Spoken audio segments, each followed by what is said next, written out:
하겠습니다. 바울의 3차 전도 여행 두 번째 말씀이에요. 잠깐 지도를 보겠습니다. 바울의 3차 전도 여행 지도예요. 여러분이 갖고 있는 책은 50페이지가 지도 여러분이 갖고 있고요. 50페이지 보시면 이 지도가 나옵니다. 50페이지 보시고요.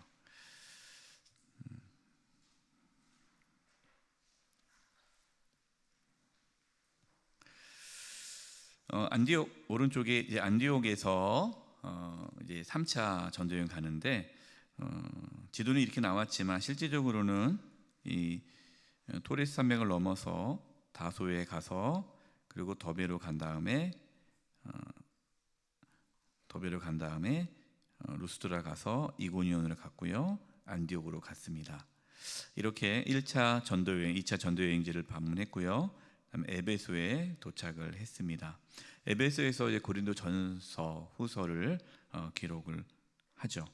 오늘 말씀은 에베소에서 있었던 사건, 또 이제 고린도 후서 말씀을 적었던 부분입니다. 에베소에서 이제 2년간 머물면서 이 건너편에 있는 아가야 쪽에 있는 이 고린도의 교회에 문제가 있어서 편지를 보내죠. 그러면서 이제 에베소에서 머물면서 이제 바울이 그리고 그 일행이 에베소에서 박해를 받습니다. 오늘 말씀 사도행전 19장 21절 41절은 이제 에베소에서 박해를 받은 말씀이에요. 우리가 지난주에 말씀에서 에베소에서 계속해서 이제 말씀을 전하다 보니까 그 말씀이 흥황하여서 이제 마술사들이 회개하고 돌아오고 그 마술 책만 50억, 우리나라 돈으로 한 50억 정도의 책이 불태워지는 일이 일어났잖아요. 자, 그러면 그곳에 이 에베소라는 지역에는 엄청난 큰 신전이 있습니다. 아데미라는 여신, 아데미의 신전이 있고 또 아데미 그 신상을 만들어서 파는 사람들이 많았기 때문에 우상을 다 버리고 돌아오면 누가 가장 먹고 살기 힘들까요? 우상 만든 사람이 먹고 살기 힘들겠죠. 그래서 우상을 만들어서 팔던 그 대표적인 사람 더메드리오라는 사람이 이렇게 해서 우리가 다 굶어 죽겠다 해서 우상을 만드는 사람들 공장들이 있을 거 아니겠습니까? 다 이렇게 뭐 은으로 만든 있으니까요. 그런 뭐 돌, 은, 많은 그런 우상을 만드는 업종들이 엄청나게 많은데 그 사람들을 이제 규합을 해서 이 바울을 내쫓는 사건이 오늘 같이 나누는 본문 말씀에 나옵니다.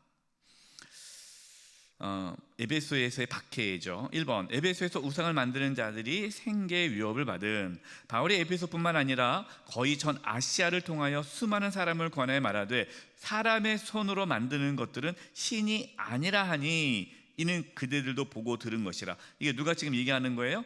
더메드리오라는 사람이 이제 모아놓고 얘기하는 거예요. 우리의 이 영업이 천하여질 위험이 있을 뿐만 아니라 큰 여신 아데미의 신전도 무시당하게 되고 온 아시아와 천하가 위하는 그의 위엄 아데미 여신의 위엄도 떨어질까 하노라 하더라. 엄청난 복음의 능력이죠. 그래서 여러분들에게 좀 사진을 몇 개를 준비했습니다. 한번 보시면요, 여러분 이 사진 이제 성지순례 가면은 에베소라는 도시를 가게 될 겁니다. 에베소 성지순례 가면요, 에베소에 가면은 다 유적지예요. 엄청난 유적지가 있습니다. 그 중에 대표적인 하나의 그 유적지가 셀수스 도서관이에요. 셀수스 도서관. 이거를 보여주는 이유는 그 당시에 이 문명이 엄청나게 화려했다는 것을 보여주는 거고요. 사실 어떤 사람은 이게 두라노 서원이라고 말을 하는데 두라노 서원은 아닙니다. 왜냐하면은 이 셀수스 도서관이 완성된 시기가 1035년에 완공이 되었기 때문에 사도 바울이 있었을 때는 이 셀수스 도서관이 없었어요. 네, 135년 세워진 도서관입니다. 엄청난 큰 이제 많은 유적지가 있고 이 도서관에서 이제 많은 책들이 있고 여기서 이제 책도 보고 이제 서로 토론도 하고 또 그러한 곳이에요. 이러한 건물들이 당시에 많이 있었다는 거죠. 그 중에 이제 두란노 서원이라는 곳에서 이제 바울이 임대 돈을 내고 거기서 이제 몇 시간 동안 성경 공부를 했던 곳입니다. 그 다음에 이제 이 아데미 우상을 팔던 사람들이 막 끌고 갑니다. 그래서 어디로 끌고 가냐면 연극장으로 끌고 가요. 연극장. 여러분 이게 교재 보시면 54페이지 두 번째 연극장을 끌려간다 했는데 온 시내가 요란하여 바울과 같이 다니는 마게도냐 사람 가이오와 아리스타고를 붙들어 일제 연극장으로 달려 들어가는지라. 바울을 못 잡고요. 바울과 함께 지냈던 사람을 붙잡고 이 연극장으로 끌고 갑니다. 예, 그 연극장을 보여드릴게요. 이건 실제로 남아 있어요. 여러분들이 이제 에베소에 가면은 이 연극장이 남아 있습니다. 2만 5천 명에서 3만 명을 수용할 수 있는 극장이에요. 예. 여기서 이제 많은 이제 공연도 하고 음악도 하고 뭐 무대도 열고 하는데 이제 사람들을 이제 이 바울 일행들을 이제 끌어다가 위로 이제 데리고 옵니다. 그래서 사람들을 불러놓고 이제 바울과 그 일행들을 이제 처단하려고 엄청난 많은 군중들이 이 바울의 일행을 끌고 이 원형극장으로 들어오죠. 연극장입니다. 그래도 감사하게도 이 연극장이 지금 남아 있어서 여러분이 이제 성지순례 가면은 연극장을 가게 될 텐데 그럼 그 자리에 이제 분명히 바울도 2000년 전에 이곳에 왔었겠죠. 2년 동안 있으면서요. 그래서 여기서 이제 많은 소동이 일어났던 지입니다. 사진을 또 하나 보내드릴게요. 이게 아데미 신전인데 이거는 이제 그 자료에 의해서 이제 그림을 그려놓은 겁니다. 실제로는 아데미 신전이 없어요. 다 사라졌습니다. 여러분 인터넷에 이제 쳐보시면 이 아데미 신전인데 정확히 이제 우리 성경에는 아데미라고 나오지만 아르테미 신전입니다.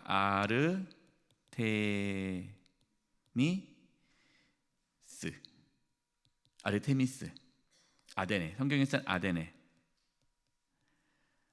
아데미죠. 성경에는 아데미라고 하죠. 아데미. 성경에는 아데미라고 하는데 아르테미스 신전입니다. 그래서 바울 당시에 이 아르테미 신전이 있었어요. 고대 건축 중에 7대 불가사의 중에 하나가 이 아르테미 신전입니다. 크기가 얼마큼이냐면 요게 요 폭이요. 요 폭이 한 55m 그리고 이곳이 한 120m. 축구장 크기 정도. 높이가 한 30m 됩니다. 높은 지역에 있었기 때문에요. 멀리서도 수십 킬로 떨어진 곳에서도 이 신전이 보였죠. 그러니까 바울이 있었을 때 이 에베소에 있었을 때 이 아르테미 신전, 아데미 신전이 있었죠. 에베소에 가면 박물관이 있는데 그 에베소 박물관에 이제 요거는 이제 지금 현재 이제 에베소 가면은 이 신전터입니다. 예, 아무것도 없어요. 여러분 이 신전은 BC 약 550년 전에 세워진 건축물이에요. BC 대단하지 않습니까? 예. 그리고 이제 BC 356년에 화재로 다 손실됩니다. 그래서 다시 건물을 지어요. 그래서 바울이 본 곳은 새롭게 지은 아데미 신전을 본 거예요. 그리고 AD 262년에 이 성전이 무너집니다. 적이 쳐들어와서 이 성전을 다 무너뜨려요. 그래서 그동안 지진도 많이 나고 막 그래서요. 지금은 터와 이 기둥만 있고 그 역사적인 자료에 의해서 아까 이제 이렇게 그림을 이제 그려 놓은 거죠. 예. 그래서 엄청난 큰 신전이 있었다는 거죠. 그러면 이제 아담이 그 여신은 어떻게 생겼느냐? 이렇게 생겼습니다. 이게 박물관에 이 아담이 여신 상이 있어요. 보관돼 있고, 그리고 이러한 여신상이 엄청나게 많이 나옵니다. 이 에베소 지역이에요. 예, 작은 것부터 시작해서 큰 것부터 시작해가지고 집집마다 다 갖고 있는 거예요. 이 여신. 예. 그러니까 바울이 이렇게 아주 우상이 가득한 곳에서 이제 복음을 전했고, 또 그곳으로 인해서 엄청나게 많은 위협을 받게 된 것이죠. 우리가 성지순례에 가면은 그 에베소 지역을 거니달 보면 그 당시 엄청난 큰 도시였고, 또 그렇게 문명이 발달되고 엄청나게 많은 우상이 가득했던 곳에서 복음으로 그 도시를 변화시키고 부흥케 하고, 그 우상이 다 떠나가게 하고, 그리고 그렇게 했던 엄청난 그 역사를 경험하게 되죠. 그리고 이제 이 에베소의 박해로 인해서 이제 바울은 더 이상 있지 못하고, 또 원래 계획은 또 마게도냐로 가기로 했기 때문에 이제 마게도냐로 건너가게 됩니다. 그것을 우리가 다음에 말씀을 나누도록 하고요. 이제 고린도후서로 돌아가도록 하겠습니다. 고린도후서는 이제 바울이 1차 편지 고린도전서를 썼을 때에 그들이 이제 회개하고 돌아왔으면 좋았을 텐데 회개하지 않아서 이제 바울이 또 쓴 편지죠. 그냥 우리 고린도후서를 그냥 순서대로 보도록 하겠습니다. 1번 하나님의 위로예요. 여러분 고린도후서 1장 3절에서 5절 10절 말씀을 보시면 먼저 바울은 이 고린도 교회 성도들에게 하나님이 어떤 분인지를 이렇게 소개합니다. 찬송하리로다 그는 하나님이죠. 하나님은 우리 주 예수 그리스도의 하나님이시요.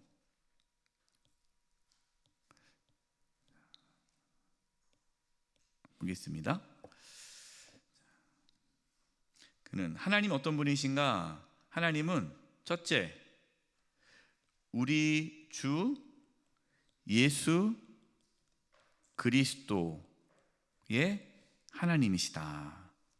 그러니까 하나님은 주 예수 그리스도의 하나님이시다. 그러니까 예수님이 우리의 주와 그리스도이시다라는 것을 지금 말씀하고 있어요. 여러분 우리가 신앙생활을 하면서 놓치지 말아야 할 것은 우리는 예수님을 믿는데 어떤 예수님이 있느냐? 예수님이 나의 주와 그리스도 구원자가 되심을 믿는 거예요. 여러분 이것이 복음입니다. 그래서 주 예수 그리스도의 하나님을 소개하고 있어요. 두 번째 그는 주 예수 그리스도의 하나님이시요 또 자비의 아버지시다. 자비의 아버지시다. 하나님이신데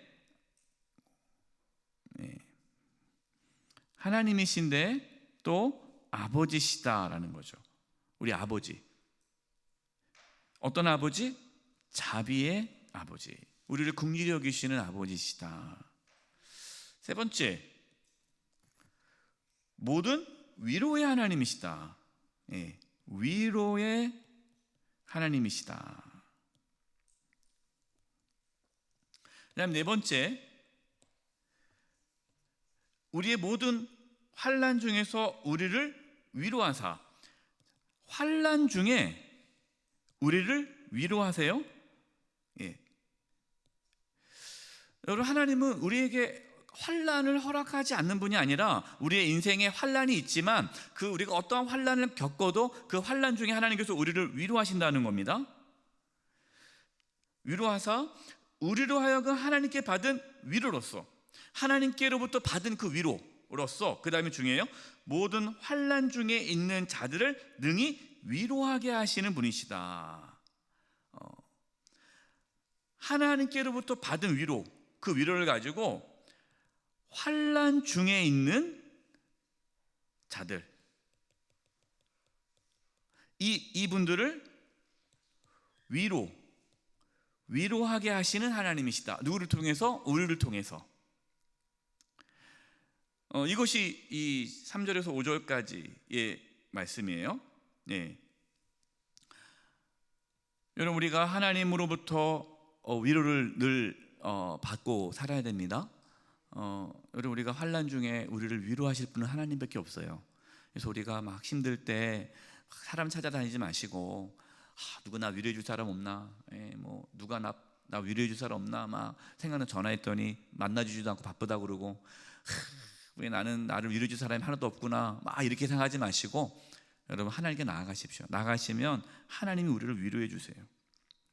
그런데 그 위로가 나만 위로받고 끝나는 것이 아니라 하나님의 위로를 받은 우리로 하여금 다른 사람, 환난 중에 있는 사람을 하나님은 위로하도록 하게 하신다라는 거예요. 내가 어떠한 환난을 통해서 하나님의 위로를 받았어요. 그 사람은 그와 비슷한 환난을 당하신 분을 위로할 수 있는 그 은혜를 우리에게 하나님이 주셨다라는 거예요. 그래서 이거를 헬렌 아우엔이라는 분이 상처 입은 치유자라는 말을 하죠. 여러분, 상처 입은 치유자라는 이 말은요, 상처를 받은 사람, 어떠한 사건으로 상처를 받으신 분은 그 상처를 통해서 하나님의 위로를 경험한 사람은 그 상처 입은 사람을 치유할 수 있는 그 치유의 은혜가 그 사람에게 주어졌다라는 거예요. 네.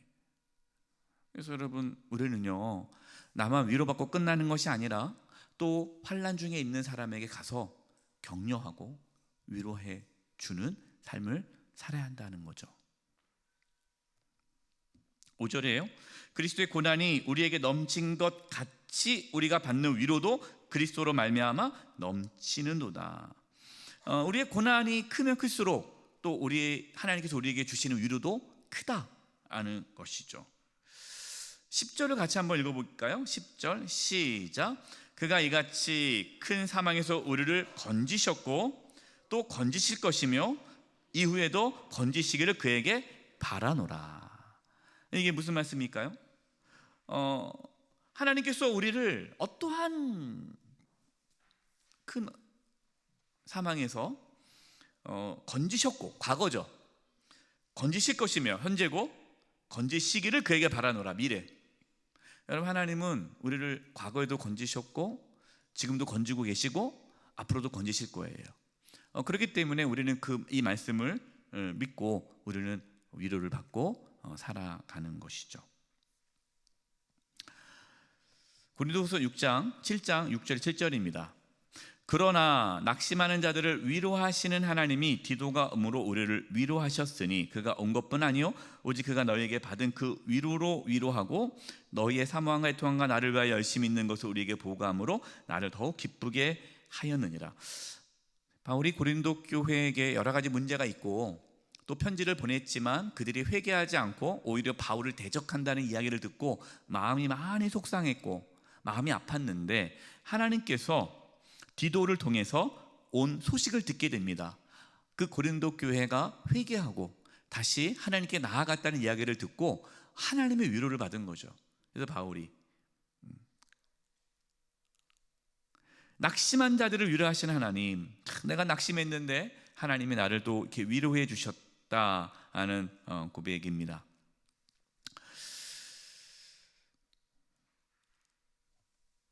여러분, 고린도 후서 말씀을 다 읽어보셨을 텐데요. 우리가 여기서는 다 다루지 못하지만 여러분이 그 편지를 쭉 읽으면은 그 분위기가 있어요. 분위기. 고린도 후서라는 그 책 말씀의 분위기가 있는데 고린도 후서의 메시지에 나오는 분위기는 뭐냐면 지금 고린도 교회 안에 바울을 대적하고 바울을 막 이렇게 밀어내고 있는 그 이유가 뭐냐면 고린도 교회 안에 거짓 교사들이 이미 자리 잡고 있습니다.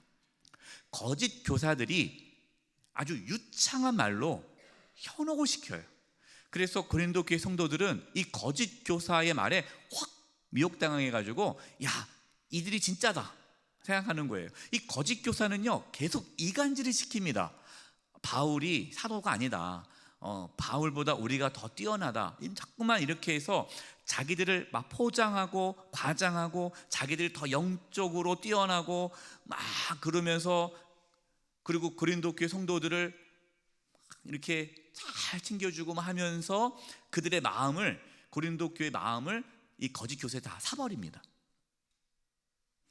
그러니까 바울이 그걸 알죠.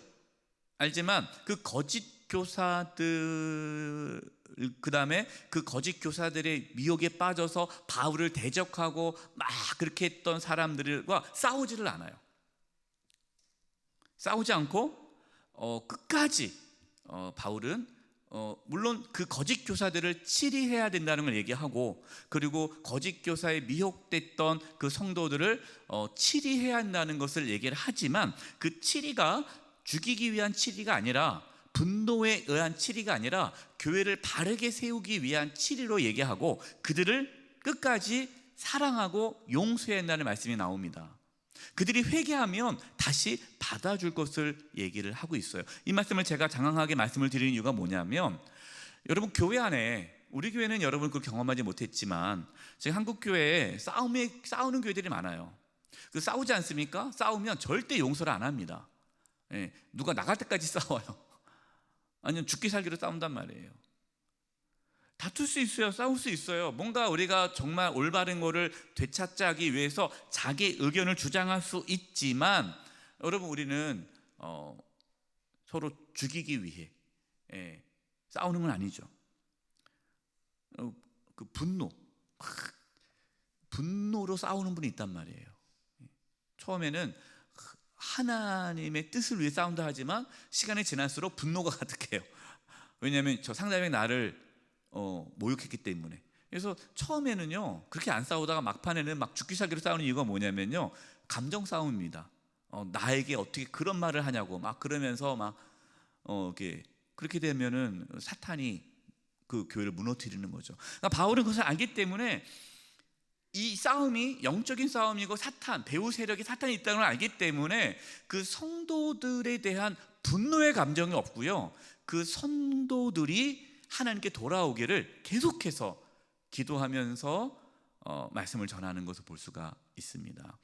여러분, 누가 여러분을 막 대적을 하고 여러분을 막 험담하고 여러분을 끌어내리고 여러분을 막 그렇게 힘들게 해요. 그럼 여러분 어떻게 하겠어요? 같이 멱살 잡고 싸우면 안 되고 기도해야 되고 품어줘야 되고, 그가 바른 길을 갈 수 있도록 계속 권면을 해야 되고, 그 사람이 잘못했다고 하면 받아줘야 되고, 그러한 살아가는 쪽으로 가야지 죽기 살기로 싸우면 안 된다라는 것을 지금 이 고린도 후서 말씀을 전체를 보면은 우리가 알 수가 있습니다. 두 번째, 고난의 이유 보겠습니다. 고린도후서 1장 8절 9절이에요. 형제들아, 우리가 아시아에서 당한 환난을 너희가 모르기를 원하지 아니하노니 힘에 겹도록 심한 고난을 당하여 살 소망까지 끊어지고, 우리는 우리 자신이 사형 선고를 받을 줄을 알았으니 이는 우리로 자기를 의지하지 말고 오직 죽은 자를 다시 살리시는 하나님만 의지하게 하심이라. 바울은 자신들이 환난 당한 것들을 잠깐 얘기를 하죠. 힘에 겹도록 심한 고난을 당할 살 소망까지 끊어지고, 이 말씀이 무슨 말씀이에요? 바울이 복음 전하다가 너무 힘들어서 살 소망까지 끊어졌다는 거예요. 지금도 바울은 고린도 교회의 그러한 적대자 바울을 모함하고 바울을 몰아내기 위해서 막 패거리가 생기고 바울을 비방하고 막 그러한 이야기를 들을 때마다 여러분 얼마나 괴롭겠어요. 여러분 모함 당해 보셨어요? 내가 아무 짓도 안 했는데 아주 나쁜 사람이 되어버릴 때 여러분 그것만큼 괴로운 게 없어요. 너무 힘든 거예요. 고난의 이유. 그런데 자기가 생각해 보니까 바울이 그러는 거예요. 왜 나에게 이렇게 고난이 있지? 왜 이렇게 좀 하나님께서 갔으면 뭔가 툭툭툭 열리고 고난도 없고 뭔가 잘 해결되면 얼마나 좋아요. 그런데 너무 힘든 거예요. 왜 나에게는 이렇게 고난이 많습니까? 깨달은 거예요. 뭘 깨달았습니까? 이는 우리로 자기를 의지하지 말고 나를 의지하지 말고 오직 죽은 자를 다시 살리신 하나님을 의지하도록 하기 위해 고난을 허락했다는 거죠. 바울은 지금 깨달은 거예요. 고린도 교회가 세워졌잖아요. 바울이 고린도 교회를 세우지 않았습니까? 바울이 고린도 교회를 세웠어요. 그러면 내가 교회를 세웠는데 나를 대적하는 사람 다 나가, 이렇게 할 수 있잖아요. 마음에 안 드는 사람 다 나가. 어느 교회 그러더라고요. 어느 목사님이 그랬대요. 이 교회 내가 세웠으니까 내 마음에 안 드는 사람 나가라고. 교회가 싸우니까 내 마음에 든 사람만 남으라고. 그렇게 할 수 있잖아요. 그런데 바울은 그 고난을 겪는 거예요. 그러면서 깨달은 거죠. 고린도 교회 내가 세운 게 아니지, 하나님이 세운 거지. 고린도 교회 문제? 내가 할 수 없지. 내가 뭐 편지 하나 썼다고 해서 그걸로 그들에게 감동받아가지고 야 역시 바울 사도야 해가지고 회개했다? 아니라는 거죠. 여러분, 제가 목회자지만 목회자 중에 착각에 빠진 것들이 있어요. 뭐냐면 내가 설교를 잘하면 성도들이 변화되길 수 있겠다라는 착각에 빠진단 말이죠. 그건 아니잖아요. 목회자가 어떻게 사람을 변화시키고 성도들을 변화시킵니까? 하나님이 하시는 거죠. 그 고난을 통해서 깨닫는 거예요. 하나님만 의지하는 거죠. 하나님이 하시는구나. 여러분이 주님의 일을 하다가 혹시 잘 안 되는 경우가 있습니까? 하나님을 의지하도록 하기 위해서 하나님이 고난을 허락하신 거예요. 그래서 그때마다 고난이 올 때마다 짜증내지 마시고 화내지 마시고 불평불만하지 마시고 나 안 해 하지 마시고 하나님만 의지하라고, 나를 이렇게 하나님께서 하시는구나 깨닫고 더욱더 하나님을 의지함으로 나아가시기 바랍니다. 세 번째, 그리스도의 향기예요. 고린도후서 2장 14, 15절. 항상 우리를 그리스도 안에서 이기게 하시고 우리로 말미암아 각처에서 그리스도를 아는 냄새를 나타내신 하나님께 감사하노라. 우리는 구원받는 자들에게나 망하는 자들에게나 하나님 앞에서 그리스도의 향기니. 자, 여기서요 많이 듣던 말씀이죠. 항상 우리를 어디 안에서 이기게 하시고요? 그리스도 안에서. 기억하셔야 돼요. 여러분, 우리는 그리스도 안에 있을 때 항상 이기지 그리스도 밖에 있으면 이길 수가 없습니다. 그러니까 우리는 끊임없이 나에게 집중하면 안 되고요, 끊임없이 하나님께 집중하는 걸 해야 돼요. 근데 조금만 지나면은 사람들이 날 칭찬하고 막 그러다 보면 또 내가 또 이렇게 앞장서게 되고 걱정하지 마, 내가 다 알아서 할게. 꼭 내가 나서야 되는 거야?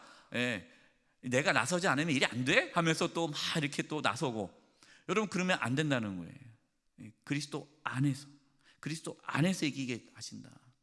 그러면서 우리로 말미암아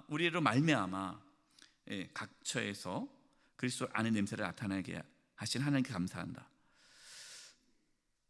나를 아는 냄새가 아니라 그리스도를 아는 냄새예요. 그러니까 그리스도를 나타내는 거죠. 지금 이 거짓 교사들, 고린도 교회 안에 거짓 교사들은 누구를 드러내고 있습니까? 거짓 교사들은 자기를 드러내고 있어요. 우리가 말이야 하면서 우리가 하나님의 계시를 받았고 우리가 진짜고 막 그러면서 뭐 엄청나게 이렇게 자기들을 드러내거든요. 근데 지금 바울은 거꾸로 가고 있어요. 바울도 똑같이 무슨 소리냐, 내가 고린도 교회를 세우지 않았느냐 하면서 자기를 막 내세우는 것이 아니라, 내가 그동안 교회를 몇 개를 세웠고 내가 그동안 1차 2차 전도여행을 하면서 뭐 했고 막 쫙 안 하는 거예요. 안 하고 그리스도를 아는 냄새를 나타내시는 하나님께 감사한다. 오직 그리스도만 나타내는 거죠. 저와 여러분은 그리스도의 향기이십니다. 우리의 향기가 아니에요. 우리를 보여주면 안 되고 그리스도를 보여줘야 돼요. 나의 능력을 보여주는 것이 아니라 그리스도를 보여줘야 돼요. 그래서 우리는 끊임없이 나를 쳐서 주님께 복종해야 되고 끊임없이 예수님께 굴복해야 되고. 그래서 네 번째, 다 이것이 이어지는 겁니다. 참된 만족입니다. 참된 만족, 고린도후서 3장 4절과 5절이에요. 우리가 그리스도로 말미암아 하나님을 향한 이 같은 확신이 있으니, 어떤 확신입니까? 우리가 무슨 일이든지 우리에게 난 것 같이 스스로 만족할 것이 아니니 우리의 만족은 오직 어디로부터 나느니라? 하나님으로부터 나느니라. 우리의 만족은 하나님께로부터 난다. 이게 무슨 말씀일까요? 지금 이것이 계속 같은 맥락인데, 표를 보시면요, 거짓 교사 바울, 이 거짓 교사는 거짓된 믿음이죠. 지금 바울이 보여주고 있는 믿음은 참된 믿음이고요.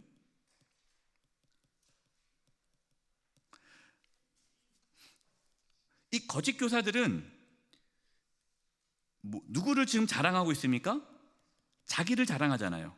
그래서 자기의 어떤 성공, 능력, 경험, 이것들을 지금 자랑합니다. 자신을 부풀려. 그리고 자신이 대단한 사람이라는 걸 자꾸만 나타내요.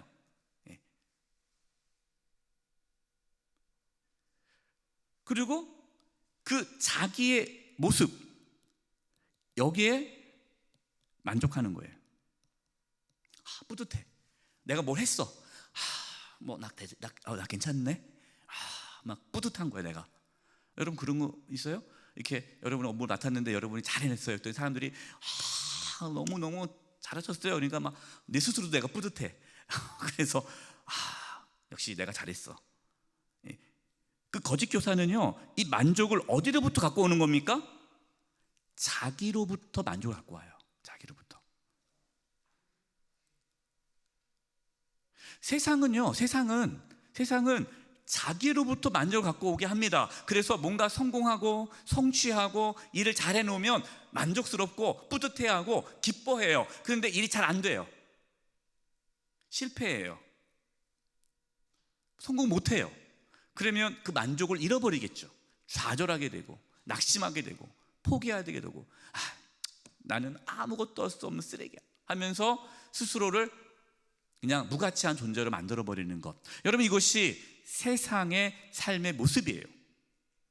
신앙도 그런 분들이 있어요. 자기 만족으로 막 신앙생활 하신 분들은요, 그렇게 일이 안 될 때에, 일이 안 되잖아요. 자기 뜻대로. 그럼 만족스럽지가 않아요. 그 만족스럽지 않으면 어떻게 됩니까? 안 해요. 나 안 해요. 나 못해요. 그렇게 돼버리는 거예요. 목회자 중에도 그런 분들이 있어요. 교회를 세우고 하고 할 때 뭔가 성과가 있고 막 하고 교회가 부흥하고 뭔가가 이렇게 하고 사람들이 인정받고 그러면은 막 자기 성공이 도취돼 가지고 만족하면서 막 목회를 하는데 그것이 안 되면 목회를 그만두는 거죠. 바울은 어떻습니까? 바울은 자기의 모습에 만족을 두지 않아요. 이 만족을 어디로부터 온다고 생각합니까? 우리의 만족은 오직 하나님으로부터 온다는 거예요. 만족이 하나님으로부터 온다는 거예요. 자기가 아니라 하나님으로부터. 그러니까 하나님으로부터 만족이 온다는 게 뭡니까? 그 모든 이 일들이 다 하나님으로부터 시작되고 하나님으로부터 오기 때문에 나는 나에게 초점을 두면서 일을 하지 않고 하나님께 만족을 두면 나는 그 일을 한다는 거예요. 그래서 누가 알아주지 않아도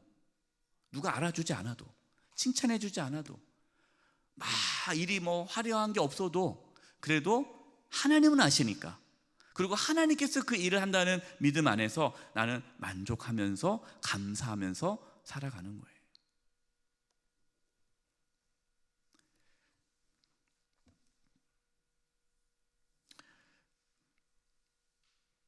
여러분 우리 신앙이 끊임없이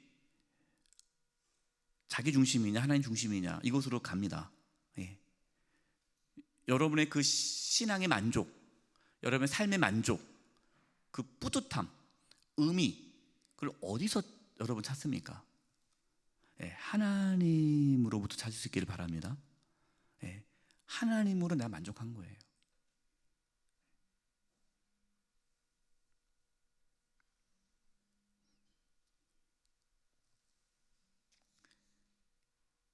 바울은 고린도 교회 성도들이 나를 사도로 인정하지 않고 지지하지 않고 대적하고 막 그래도 속상하죠. 처음에는 속상했는데 깨닫게 된 거예요.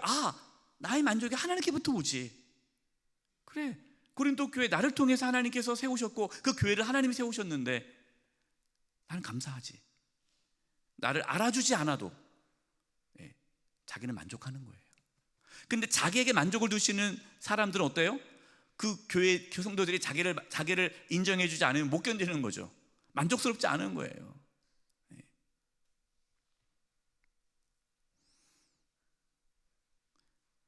다섯 번째, 그러면서 힘이 큰 능력에 대한 말씀이 나옵니다. 별표하십시오. 별표. 저와 여러분에게 이 능력이 있기를 기도합니다.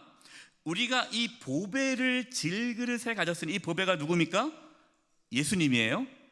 질그릇은 누굽니까? 우리죠. 우리 연약함입니다. 깨지기 쉬운 질그릇. 이는 힘이 큰 능력은 어디에게 있다고요? 하나님께 있고 우리에게 있지 아니함을 알게 하려 합니다. 우리가 사방으로 우겨쌈을 당하여도 쌓이지 아니하며, 답답한 일을 당하여도 낙심하지 아니하며, 박해를 받아도 버림받지 아니하며, 거꾸로 트림을 당하여도 망하지 아니하고, 우리가 항상 예수의 죽음을 우리 몸에 짊어짐은 예수의 생명이 또한 우리 몸에 나타나게 하려 함이라. 여러분, 놀라운 말씀을 지금 바울이 하고 있어요. 여러분, 사방으로 우겨쌈을 당하고 있습니다. 그럼 그게 우겨쌈을 당하면 당해야 되잖아요. 근데 우겨쌈을 당했는데 우겨쌈을 당하지 않고 있대요. 답답한 일을 당했으면 당연히 낙심해야 되는데 낙심하지 않다는 거예요. 박해를 받으면 버림받는 건데 버림받지 않는다는 거죠. 그러니까 지금 바울은, 지금 고린도 교회 성도들이 바울을 대적하고 막 공격해도 그것이 바울에게는 전혀 데미지, 본인에게는 그것이 큰 힘이 힘들거나 괴롭지가 않아요. 왜? 나는 이미 내 안에 예수님이 있기 때문에. 나의 가치가 예수님이기 때문에. 예수님이 내 안에 있기 때문에. 누가 나를 비방하고 정죄해도 나는 이미 예수님 안에서 귀한 존재이기 때문에 휘둘리지가 않는 거예요. 여러분, 참된 신앙 가지신 분들은요, 누가 뭐라고 해도요 휘둘리지가 않아요. 근데 참된 믿음이 아니라 거짓된 믿음을 가지신 분들은요, 다른 사람 말 한마디에 그냥 휘청휘청거려요. 나를 그렇게 생각해? 내가 그렇게밖에 안 됐어? 막 그러면서. 여러분 기억하십시오. 보배는 내가 아닙니다. 여러분이 보배가 아니에요. 예수 그리스도만이 보배예요. 예수님이 우리 안에 있어요. 그래서 우리는 우겨쌈을 당해도 쌓이지 않게 되는 거죠. 그러니까 예수 믿지 않는 사람들 이해할 수가 없는 거예요. 아니, 저 사람은 우겨쌈을 당하는데 뭐가 저렇게 행복할까? 뭐가 저렇게 기쁠까? 할렐루야, 어떻게 저럴 수 있을까? 미친 거 아니야? 라고 생각하는데 우리는 알잖아요. 예수가 있으니까 우리 안에 기쁨이 있는 거죠. 세상이 줄 수 없는 기쁨과 평안이 있는 거예요. 여러분, 여기서 우리가 나누지 않았는데 유명한 말씀이 있습니다. 고린도후서 3장 17절이에요. 주는 영이시니 주의 영이 계신 곳에는 자유가 있느니라는 말씀입니다. 여러분 들어보셨죠? 주는 영이시니 주의 영이 계신 곳에는 자유가 있느니라. 자유에 대해서 말합니다.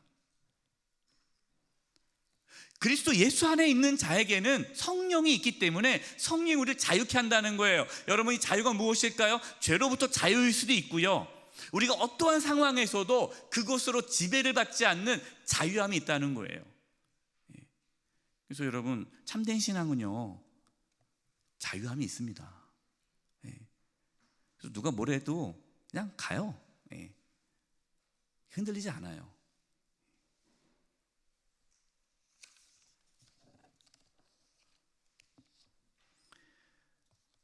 (56페이지) 겉사람과 속사람에 대해서 말합니다. 그러므로, 이 그러므로 말은 뭘까요? 앞에 있는 말씀이죠. 우리는 이미 보배를 가졌고, 우리는 주의 영이 우리 안에 계시기 때문에 자유함이 있고, 다른 사람에 의해서 흔들릴 것도 없고, 그래서 그러므로 우리가 낙심하지 아니하노니. 여러분, 그리스도인들은요 환경에 따라 하나님 힘들면은 막 낙심했다가 하나님께서 그 환경 해결해 주면은 할렐루야 좋아하고, 좋았다 나빴다 그러지 않아요. 그냥 참된 신앙인들은요 어떠한 상황에서도 평안함을 유지하고요, 어느 침대 간 거죠. 흔들리지 않은 편안함 처럼 어떠한 상황에서도 그냥 쭉 가는 거예요. 낙심하지 아니하노니. 왜? 우리의 겉사람은 낡아지나. 겉사람이면 뭘까요? 우리가 처해 있는 우리의 현재 상황, 몸일 수도 있죠. 건강이 나쁠 수 있겠고, 또 우리가 처해져 있는 상황은 낡아지나 안 좋을 수도 있잖아요. 그러나 우리의 속사람은 날로 새로워지도다. 우리의 영혼, 우리의 마음, 우리의 신앙은 날로 새로워지는 거예요. 왜냐? 17절 우리가 잠시 받는 환난이 경한 것이 지극히 크고 영원한 영광에 중한 것을 우리에게 이루게 함이니. 18절 같이 읽겠습니다. 시작. 우리가 주목하는 것은 보이는 것이 아니요 보이지 않는 것이니 보이는 것은 잠깐이요 보이지 않는 것은 영원함이라. 할렐루야. 이 땅의 삶은 짧지만 영원한 세상이 있잖아요. 우리에게 부활의 소망이 있고 영원한 생명이 있기 때문에 이 땅에서의 뭔가가 그렇게 그다지 그렇게 막 연연되지 않은 거예요. 그러니까 바울은 낙심하지 않은 이유가 바로 부활에 대한 소망과 영원한 세상에 대한 소망이 있기 때문이에요. 그래서 그 다음에 나오는 겁니다. 7번 담대한 이유, 종말론적인 신앙이에요. 고린도후서 5장 8절 10절입니다. 우리가 담대하여 원하는 바는 차라리 몸을 떠나 주와 함께 있는 것이라. 그러니까 바울의 소망은요 빨리 천국 가는 겁니다. 바울은 이 땅에서 오래 살고 싶은 사람이 아니었어요. 우리는 오래 살고 싶잖아요. 여러분 오래 사십시오. 나쁜 거 아니에요. 오래오래 사셔야 돼요. 그래야 지금 이 세상이 악하기 때문에 우리 그리스도인들이 오래 살아야 돼요. 우리 그리스도인들이 빨리빨리 죽으면요 지금 다음 세도 예수 안 믿는데 그리스도인들이 엄청 죽을 거 아니겠습니까? 그러니까 여러분 오래 사셔야 돼요. 그리스도인들 오래 살아야 돼요. 근데 바울은 개인적으로는 빨리 가고 싶다는 거예요. 천국이 너무 좋으니까. 그런즉 9절 우리는 몸으로 있든지 떠나든지 주를 기쁘시게 하는 자가 되기를 힘쓰노라. 그러니까 내가 지금 살아있든지 죽든지 그게 중요하지 않다는 거죠. 그냥 주님을 기쁘시게 하는 내가 힘쓴다. 10절 이는 우리가 다 반드시 그리스도 심판대 앞에 나타나게 되어 각각 선악간에 그 몸으로 행한 것을 따라 받으려 함이라. 여러분 누가 뭐라고 해도요 따지지 마세요. 괜찮습니다. 어차피 하나님 앞에 다 평가받아요. 나를 모함하고 나를 힘들게 하고 나를 괴롭게 했던 사람들, 거짓으로 막 했던 것들 다 하나님께서 심판하십니다. 그렇기 때문에 그냥 불쌍히 여기시면 돼요. 하나님께 다 하시는 거예요. 나는 그냥 믿음의 길을 끝까지 가면 되는 거예요. 여러분 기억하십시오. 우리는 반드시 각각 그리스도 심판대 앞에 섭니다. 우리 다 서요. 그래서 우리 한 사람 한 사람 다 심판받습니다. 권사로서 정말 주신 직분 잘했구나. 권사 직분 받았는데 제대로 안 했네. 다 평가받습니다, 여러분. 이렇게 말씀드리니까 무슨 협박하는 게 아니에요. 저도 목사지만 저도 하나님 앞에 심판 다 받습니다. 목사로서 네가 잘했냐 못했냐 다 낱낱이 평가받아요. 그렇기 때문에 우리는 다른 사람 신경 쓸 거 없어요. 주님 두려워하며 주님이 나를 어떻게 보실까 주님 생각하며 살아가는 거예요. 8번째, 예수님을 위해 살게 되는 이유. 고린도후서 5장 14절입니다. 그리스도의 사랑이 우리를 강건하시도다. 우리가 생각하건대 한 사람이 모든 사람을 대신하여 죽었은즉 모든 사람이 죽은 것이라. 그가 예수님이죠. 모든 사람을 대신하여 죽으심은 살아있는 자들로 하여금 다시는 그들 자신을 위하여 살지 않고 오직 그들을 대신하여 죽었다가 다시 살아나신 이 누구죠? 예수님을 위하여 살게 하려 함이라.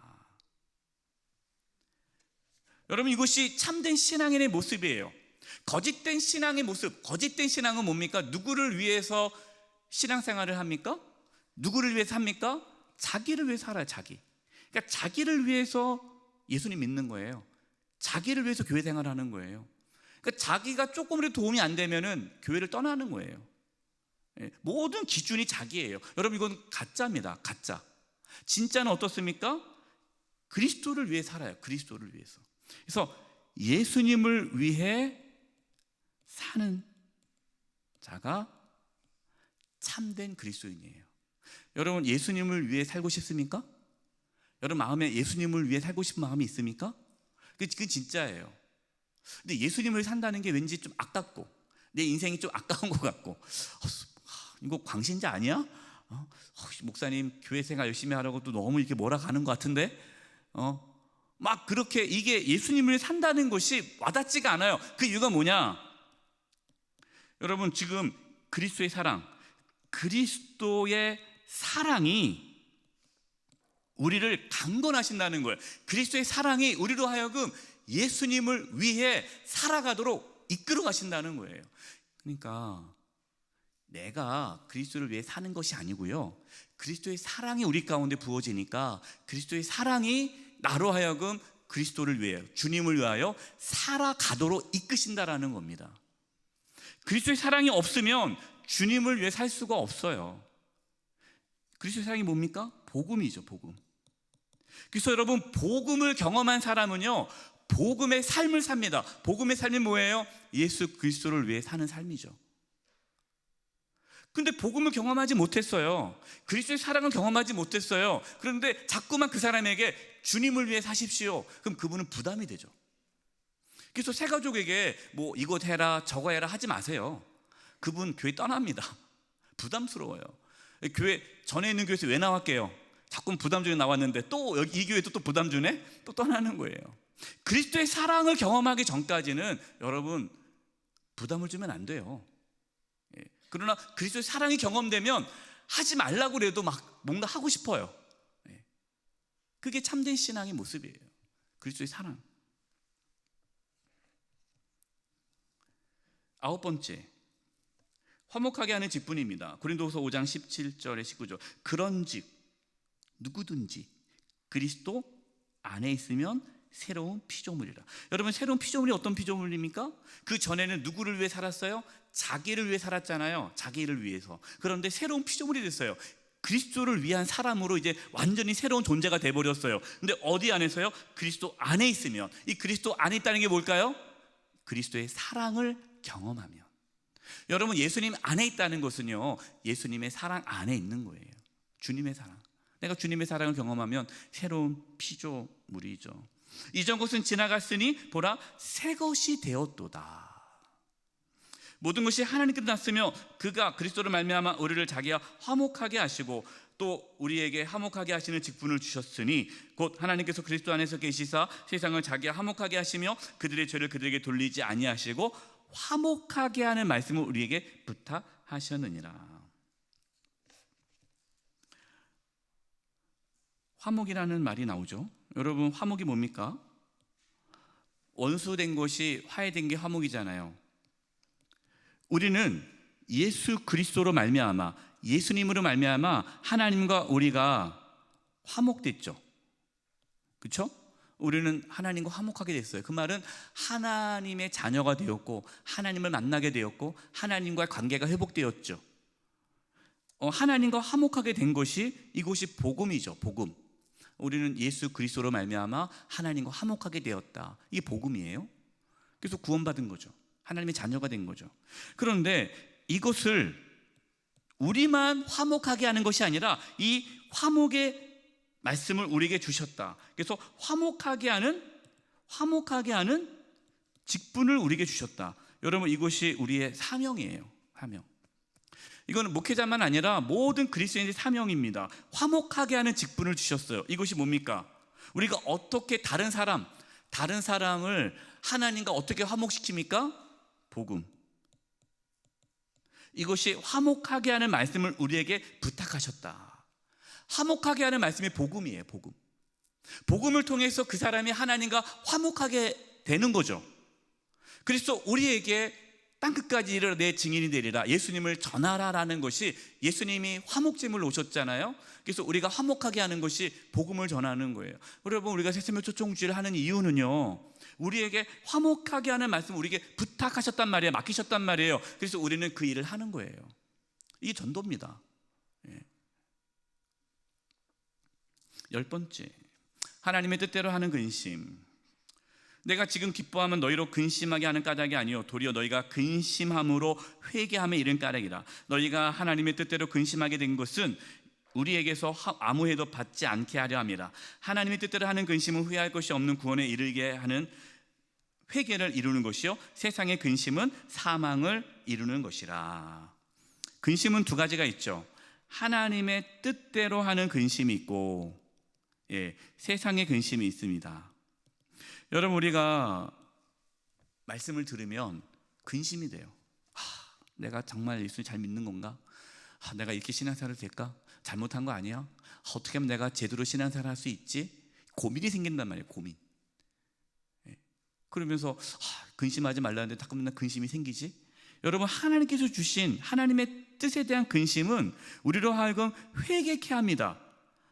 내가 잘못했구나 회개하고 구원을 받고 하나님 관계를 회복시키는, 살리는 근심이에요. 그러나 세상의 근심은 그냥 죽음이에요. 우리 아이들이 어떻게 잘못되면 어떡할까? 내가 앞으로 노년 어떻게 살까? 좀 마련한 노자금도 없는데 어떻게 하면 좋을까? 뭐 몸이 좀 아파, 이거 암 아니야, 이거 죽는 거 아니야, 이거 어떻게 하면 좋을까? 여러분, 건강 염려증 의외로 많습니다. 건강 염려증. 그래서 이러다 죽는 거 아니야? 조금만 하면 이거 뭐 아니야? 막 걱정돼서 병원 가서 검사했는데 아무 이상이 없대요. 근데 못 믿어. 또 딴 병 또 가요. 아무 이상 없대. 그래도 못 믿어. 계속 다녀요. 그 염려로 근심해서 병이 걸려요. 여러분, 이건 세상의 근심입니다. 여러분, 생명 하나님께 맡기십시오. 뭐 죽으면 천국인데 뭐요? 그냥 가는 거죠. 하나님의 뜻대로 하는 근심.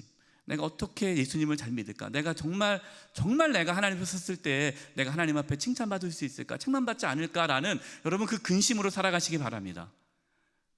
생명을 살리는 근심을 해야 돼요. 11번째, 헌금의 자세가 나옵니다. 헌금 얘기하면 또 마음에 상한 분이 있을까 봐 걱정되지만 뭐 순서대로 나와 있으니까 전할게요. 이제 바울이 고린도 교회에게 처음에는 고린도 전서 쓸 때는 헌금에 대한 얘기가 없습니다. 그리고 이제 후서에 뒷부분에 다 관계 회복되고 그들이 회개하고 다 하고 나니까 헌금에 대한 이야기를 해요. 이 헌금은 구제헌금입니다. 고린도는요 잘 사는 지역을 했잖아요. 그래서 고린도 교회에 성도들이 잘 삽니다. 그런데 헌금을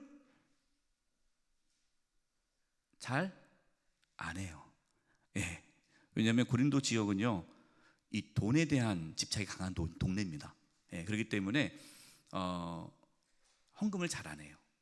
다른 교회에 비해서. 그래서 이제 바울이 마게도니아에 있는 교회들, 빌립보 교회를 예를 들죠. 빌립보 교회 성도들은 헌금을 열심히 합니다. 그래서 지금 어려운 교회를 돕기 위한 연보라고 하는데, 구제 헌금을 하는데, 여러분들이 그 헌금을 그냥 인색함으로 하지 말아라. 그냥 눈치 보니까 내가 안 할 수는 없고 그냥 해야지 하고 그냥 흉내만 내지 말아라라는 말씀을 합니다. 이것이 고린도후서 9장 6절과 8절이에요. 이것이 곧 적게 심는 자는 적게 거두고 많이 심는 자는 많이 거둔다는 말이로다. 각각 그 마음에 정한 대로 할 것이요. 각각 정한 대로 하면 돼요. 그런데 인색함으로나 억지로 하지 말지니. 아깝네, 이거 해야 돼? 이렇게 하지 말라는 거예요.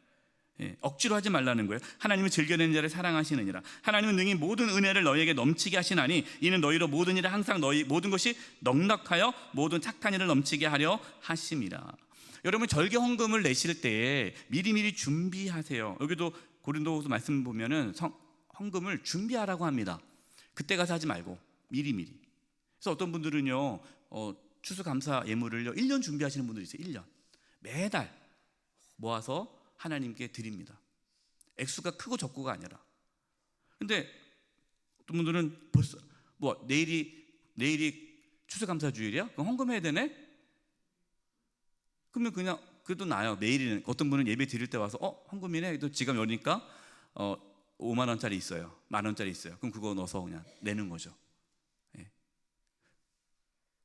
전혀 그것이 그냥 의미 없는 헌금이죠. 여러분, 하나님 앞에 헌금할 때 준비된 마음으로 하시기 바랍니다. 12번째, 하나님의 능력. 고린도후서 10장 4절 5절. 우리의 싸우는 무기는 육신에 속한 것이 아니요. 여기 나오죠? 그러니까 지금 바울이 누구랑 싸운다는 거예요? 바울을 반대하는 자와 싸우지 않는다는 겁니다. 오직 어떠한 견고한 진도 무너뜨리는 하나님의 능력이라. 이 견고한 진이 뭡니까? 사탄 마귀가 하나님께 나아가지 못하도록 방해하는 모든 것들이에요. 모든 것들. 이것을 무너뜨리는 하나님의 능력이다. 모든 이론을 무너뜨리며 중요한 게 5절이죠. 읽어보겠습니다. 5절 시작. 하나님 아는 것을 대적하여 높아진 것을 다 무너뜨리고 모든 생각을 사로잡아 그리스도에게 복종하게 하니. 여러분, 이것이 하나님의 능력. 하나님의 능력이 뭐냐? 우리가 정말 싸워야 되고 우리가 힘써야 되고 하나님의 능력으로 우리가 싸워야 할 것은 나를 그리스도에게 복종시키는 거예요. 여러분, 옆에 사람과 싸우면 안 되고 우리의 생각을 예수 그리스도에게 복종하는, 그걸 우리는 싸워야 되는 거죠. 13번째, 연약한 가운데 나타난 그리스도의 능력입니다. 여러분, 이제 고린도후서 12장에 보면은 바울이 환상을 보는 계시를 얘기하잖아요. 셋째 하늘 갔다 온 걸 얘기합니다. 이 셋째 하늘이 낙원이에요. 바울은 엄청난 영적인 경험을 해요. 그런데 하나님께서 그 바울이 교만해질까봐 육체의 가시를 주십니다. 육체의 가시가 뭔지는 학자들이 두 가지를 얘기해요. 안질, 심한 이 안질이 있을 것이다.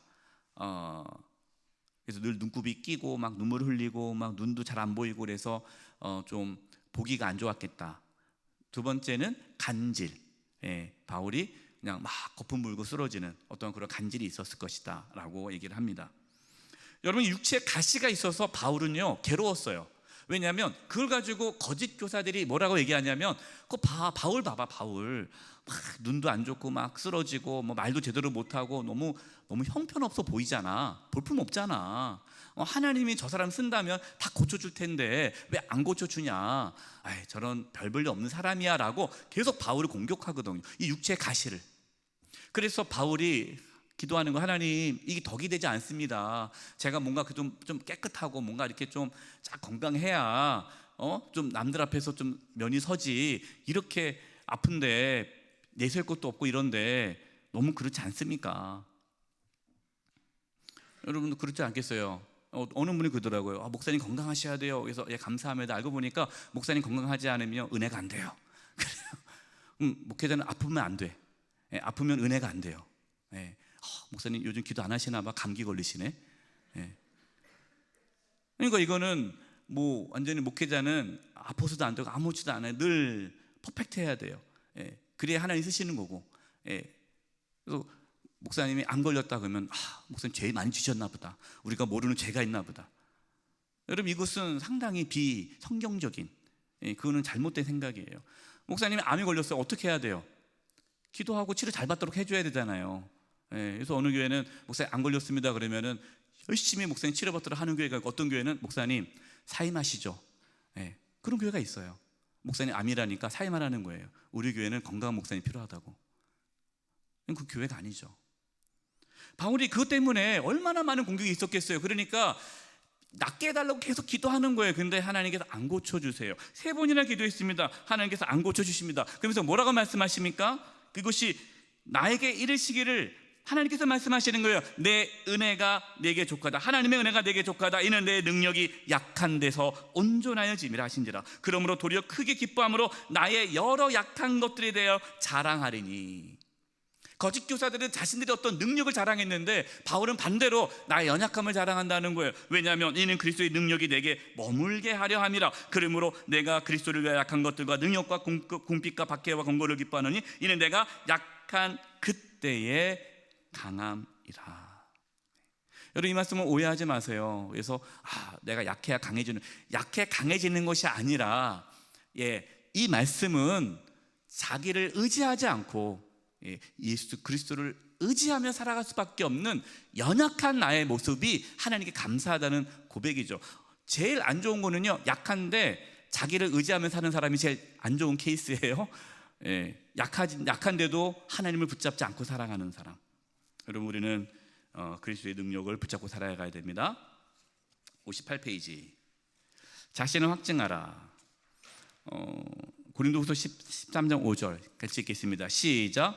너희는 믿음 안에 있는가? 너희 자신을 시험하고 너희 자신을 확증하라. 예수 그리스도께서 너희 안에 계신 줄을 너희가 스스로 알지 못하느냐? 그렇지 않으면 너희는 버림받은 자니라. 고린도 교회가 은사가 많잖아요. 막 그냥 은사가 있고 막 환상을 보고 막 그러니까 자기들의 신앙이 좋은 걸로 착각하는데 아니라는 거죠. 점검하라는 거예요. 정말 예수님께서 너희 안에 계신 줄을 너희가 모르냐? 그럼 너희는 버려버리는 것을 구원받지 못했다라는 거예요. 여러분, 예수님이 너희 안에 계신 줄을 스스로 알지 못하느냐? 내 안에 예수님이 계시다는 걸 어떻게 알 수 있습니까? 아까 말씀을 드렸어요. 그리스도의 사랑이 깨달아지고 알려지고, 정말 내가 그리스도의 그 사랑으로 인해서 내가 구원받았고 내가 주님을 위해 살고 싶은 마음이 있다면 그분은 그리스도 안에 있는 거예요. 점검할 수 있는 거예요. 또 그리스도 안에 있다는 게 뭡니까? 내 안에 계신 예수님을 주님으로, 그리스도로 모시고 사랑하는 그 마음이 있으면 내 안에 예수 그리스도가 있는 거예요. 그런데 여전히 교회는 다니지만, 내가 하나님의 일을 한다고 하지만 자기를 자랑하고 자기를 드러내고 자기가 인정받기를 바라면서 뭔가 자기의 어떤 업적에 대해서 만족하며 살아가는 자들은 다 가짜다라는 거죠. 그래서 이걸 늘 점검하라. 여러분, 늘 점검해야 돼요. 늘 점검하라는 게 뭡니까? 여러분, 우리는 끝까지 믿음의 길을 걸어가야 돼요. 주님 앞에 서는 그날까지, 끝날 때까지 끝난 것이 아니에요. 15번 마지막 권면입니다. 마지막으로 말하는 형제들아, 기뻐하라. 온전하게 되며, 여러분, 여기서 온전하게 된다는 게 무슨 말일까요? 이 온전함은요, 복음의 온전성입니다. 신앙의 온전함, 바른 신앙을 말하는 거예요. 그리고 위로를 받으며, 마음을 같이하며 평안할지어다. 이 마음을 같이하라는 말씀이 나오죠. 왜? 고린도 교회가 계속 싸우니까. 끝까지 마음을 같이하여 평안할지어다. 또 사랑과 평강의 하나님이 너희와 함께 계시리라. 거룩하게 입맞추며 서로 문안하라 하면서 고린도 후서 말씀을 마치게 됩니다. 여러분, 고린도 후서 말씀을 다시 한번 이렇게 한번 쭉 한번 읽어보세요. 그 바울의 어떠한 그 메시지가 더 와닿게 될 것이고, 우리의 신앙을 점검하는 계기가 될 것입니다. 기도하고 마치겠습니다. 하나님, 바울과 그 일행이 에베소에서 박해를 받으며 복음을 전했던 그 모습을 보았습니다. 또 고린도 교회 여러 가지 문제로 인해서 낙심하고 힘들고 좌절할 수밖에 없는 상황에서도 주님을 바라보며 주님 안에서 하나님으로부터 만족하며 끝까지 믿음의 길을 걸어갔던 그 바울과 그 일행의 모습을 보았습니다. 하나님, 정말 저희가 참된 믿음으로 주님을 바라보며 그리스도의 사랑에 강건하여 주를 위해 살게 해주시고, 예수님을 주라 그리스도로 믿고 고백하며 살아가는 참된 믿음이 우리 가운데 회복되게 해 주시옵소서. 예수님의 이름으로 기도드리오며, 지금은 우리 주 예수 그리스도의 은혜와 하나님 아버지의 그 크신 사랑하심과 성령님의 교통하심과 충만하심이 사랑하는 성도님들 한 영혼 한 영혼 위에와 우리 영세 교회와 이 나라 민족 위에 이제부터 영원토록 함께하옵시기를 간절히 축원하옵나이다. 아멘.